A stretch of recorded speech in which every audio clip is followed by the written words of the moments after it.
প্রিয় শিক্ষার্থী বন্ধুরা, আমরা আজকে শিখব হিসাব বিজ্ঞান নবম দশম শ্রেণীর অষ্টম অধ্যায় নগদান বই। এই অধ্যায় থেকে আমরা পাঠ্য বইয়ের 1 নং সৃজনশীল প্রশ্নটি শিখে নেব। 1 নং প্রশ্নের ক নং প্রশ্নে আমরা দেখতে পাচ্ছি উপর্যুক্ত তথ্য হতে অনগদ লেনদেনের সাধারণ জাবেদা দেখাও। আমরা জানি জাবেদার 5টি ঘর, তারিখ, বিবরণ, খতিয়ান পৃষ্ঠা, ডেবিট টাকা ও ক্রেডিট টাকা। সাধারণ জাবেদা যেটা বলেছে অনগদ লেনদেন। অনগদ লেনদেন বলতে বোঝাচ্ছে যে লেনদেনের মধ্যে নগদ নেই বা নগদে লেনদেন হয়নি এমন লেনদেন। আমরা দেখতে পাচ্ছি 10 তারিখে পাবনার শাহী বস্ত্র বিতান হতে 10% বাট্টায় কাপড় ক্রয় 80,000 টাকা। 80,000 টাকার কাপড় ক্রয় করলে 10% কারবারি বাট্টা হচ্ছে 8,000 টাকা। 8,000 টাকা বাদ দিলে আমরা পাবো 72,000 টাকা। এই 72,000 টাকায় কিন্তু বাকিতে লেনদেন হয়েছে।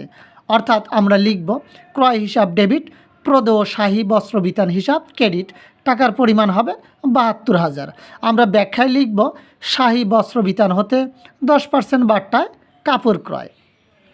20 তারিখে আমরা দেখতে পাচ্ছি মালিকের মেয়ের জন্য 2,000 টাকার কাপড় প্রদান। আমরা জানি যে ঢাকার ইসলামপুরের মেসার্স দেবলীনা বস্ত্রালয়ের যদি মালিক কাপড় তার মেয়েকে প্রদান করে তাহলে কিন্তু সেটি পণ্য উত্তোলন হিসেবে গণ্য হবে। তো যেহেতু মালিক মেয়ের জন্য 2,000 টাকার কাপড় প্রদান করেছে, এখানে আমরা পণ্য উত্তোলন হিসাবে গণ্য করব। তাহলে লিখব উত্তোলন হিসাব ডেবিট, ক্রয় হিসাব ক্রেডিট, কেননা মালিক ক্রয় মূল্যেই পণ্যটি উত্তোলন করেছে। ব্যাখ্যায় লিখব মালিক ব্যবসা হতে পণ্য উত্তোলন করেন 2,000 টাকা। খ নং প্রশ্নে বলেছে মে মাসের 4 তারিখের লেনদেনের জন্য একটি ক্যাশ মেমো প্রস্তুত করো। 4 তারিখের লেনদেনটি হচ্ছে কুমিল্লার তপু ট্রেডার্সের নিকট প্রতি গজ 200 টাকা দরে 150 গজ কাপড় 5% বাট্টায় নগদে বিক্রয়। যেহেতু কুমিল্লার তপু ট্রেডার্সের নিকট নগদে আমরা বিক্রয় করেছি, এখানে এই কুমিল্লার তপু ট্রেডার্স হচ্ছে ক্রেতা আর ঢাকার ইসলামপুরের মেসার্স দেবলীনা বস্ত্রালয় হচ্ছে বিক্রেতা। আমরা বিক্রেতার নামটি ক্যাশ মেমোর উপরে লিখব মেসার্স দেবলীনা বস্ত্রালয় ক্যাশ মেমো। 4 মে 2017 তারিখে লেনদেনটি ঘটেছে, সেই তারিখটি আমরা উল্লেখ করব। ডেবিট ভাউচার নং লিখব, যেহেতু ডেবিট ভাউচার নং নেই এই কারণে আমরা লিখব না। ক্রেতার নাম তপু ট্রেডার্স, ঠিকানা হচ্ছে কুমিল্লা। আমরা ক্যাশ মেমোর ছকটি তৈরি করে রেখেছি।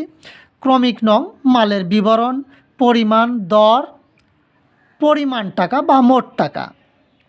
যেহেতু নগদে কাপড় বিক্রয় 150 গজ, প্রতি গজ 200 টাকা দর, এই কারণে আমরা 150কে 200 দিয়ে গুণন করে আমরা ফলাফল পেয়েছি 30,000 টাকা। এই 30,000 টাকার 5% কারবারি বাট্টা বাদ দিতে হয়। আমরা জানি কারবারি বাট্টা হিসাবে অন্তর্ভুক্ত হয় না। এই কারণে 30,000 টাকার 5% 1,500 টাকা বিয়োগ করলে আমরা ফলাফল পাব 28,500 টাকা। এই টাকার পরিমাণটি কথায় লিখব, কথায় লিখতে হবে 28,500 টাকা মাত্র।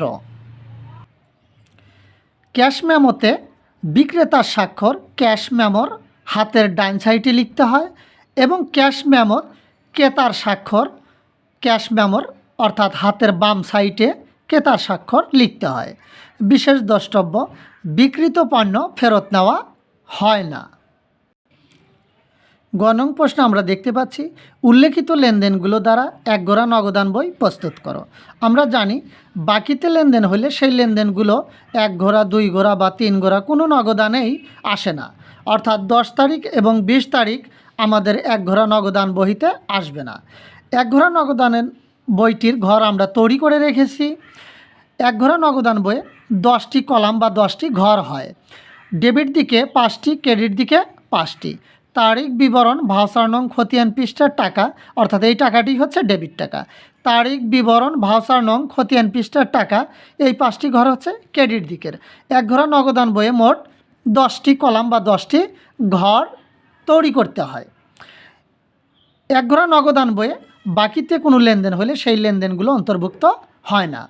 নগদ টাকা এবং চেক পাওয়া গেলে ডেবিট দিকে লিখতে হয়, নগদ টাকা এবং চেক চলে গেলে তা ক্রেডিট দিকে লিখতে হয়।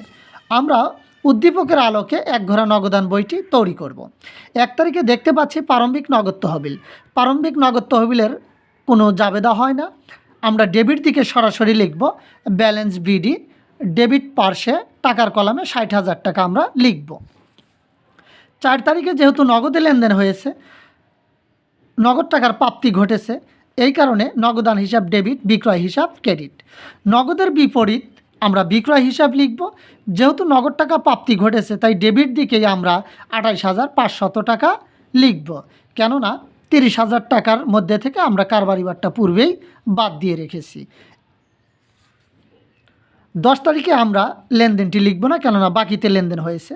13 তারিখে আমরা দেখতে পাচ্ছি সজল ট্রেডার্স হতে প্রাপ্তি 40,000 টাকা। সজল ট্রেডার্স হচ্ছে একজন দেনাদার বা প্রাপ্য, তার নিকট থেকে টাকা পাওয়া গেলে নগদান হিসাব ডেবিট, প্রাপ্য সজল হিসাব ক্রেডিট। আমরা ডেবিট পাশে লিখব প্রাপ্য সজল হিসাব এবং 40,000 টাকা ডেবিট পাশে লিখব, কেননা আমাদের সজলের নিকট থেকে নগদ 40,000 টাকা পাওয়া গেছে। 15 তারিখে আমরা দেখতে পাচ্ছি অগ্রিম দোকান ভাড়া পরিশোধ। দোকান ভাড়া অগ্রিম পরিশোধ করলে অগ্রিম দোকান ভাড়া হিসাব ডেবিট, নগদান হিসাব ক্রেডিট। এই কারণে নগদান হিসাব ক্রেডিট হয়েছে, তাই ক্রেডিট পাশে আমরা অবস্থান করব এবং নগদের বিপরীত শব্দ অগ্রিম ভাড়া লিখে ক্রেডিট পাশে টাকার কলামে আমরা 30,000 টাকা লিখব। 20 তারিখের ঘটনাটি বাকিতে লেনদেন হয়েছে বা মালিক উত্তোলন করেছে। এই উত্তোলন করার কারণে নগদান নাম বা ব্যাংক নাম সৃষ্টি হয়নি, এই কারণে 20 তারিখ আসবে না। 25 তারিখে আমরা দেখতে পাচ্ছি এপ্রিল মাসে বিদ্যুৎ বিল পরিশোধ। বিদ্যুৎ বিল পরিশোধ করলে নগদ অর্থ হ্রাস পায়। বিদ্যুৎ বিল হিসাব ডেবিট, নগদান হিসাব ক্রেডিট। যেহেতু নগদের টাকা হ্রাস পেয়েছে তাই ক্রেডিট পাশে আমরা অবস্থান করব। নগদের বিপরীত শব্দ লিখব আমরা বিদ্যুৎ বিল হিসাব। বিদ্যুৎ বিল লিখে নগদের কলামে বা ক্রেডিট পাশের টাকার কলামে 2,500 টাকা লিখব। ডেবিট এবং ক্রেডিট উদ্বৃত্তটি নির্ণয়ের জন্য আমরা ডেবিট পাশে যোগ করব।